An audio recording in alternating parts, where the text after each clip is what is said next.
Alright guys, welcome back. This tutorial is installment number 2 on the how to make drums playlist, and we've gone through the intro now. If you haven't watched that, go back and watch that. It really gives you a good foundation on how to keep your ear out for drums and how to do it and how to select drums. But this one is about what happens when you find the snare that you want, you find the kick that you want and all that, but you want to process them now so that they sound uniform. They sound like they come from the one drum kit. They sound like they're supposed to be from that one drum kit. Alright man, so let's get into it. This is how it works. Alright guys, you've got your kick, hi-hat, snare, hi-hat. 1 2 3 4 1 2 3 4 1 2 3 4 1 2 3 4. All right, basically. And if you watch my first video, you will know that in this video here, like this sample that I'm playing, this loop, the kick was recorded with the microphone that far, hi-hat was really close, and the snare was like at a real distance. So it's really obvious how they were recorded. So how can we avoid this? How can we bring this all together? All right, and the answer is, well, I mean, look, this isn't a definitive answer. This is my technique, is to use 2 things: reverb and compression, in that order. All right, the reverb that you put on your drum kit will drown out the space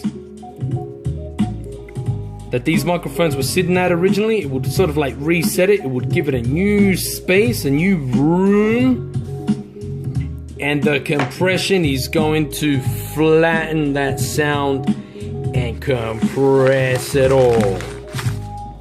So here's some drums here, right? Really shit sounding drums. Look at that. Look how flat they sound.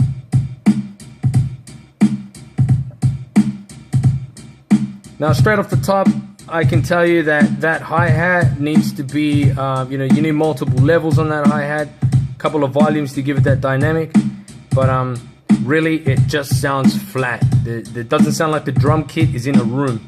Why? Because these drums were taken out of a library and they weren't taken out of a drum break. It would have avoided this problem.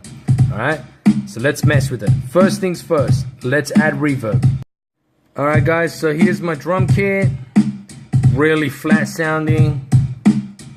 No good, not impressed at all. Alright, so let's put the reverb on it.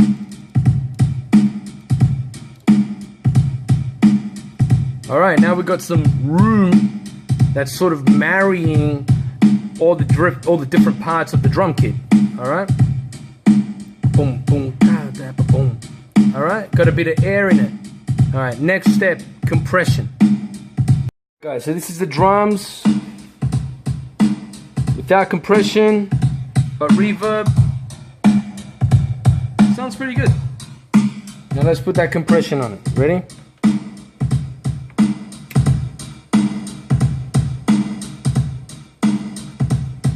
There we go. That's it. Just squashes it, slows it down. Perfect. Right? Now, when you put your sample and all the rest of that jazz, you're good.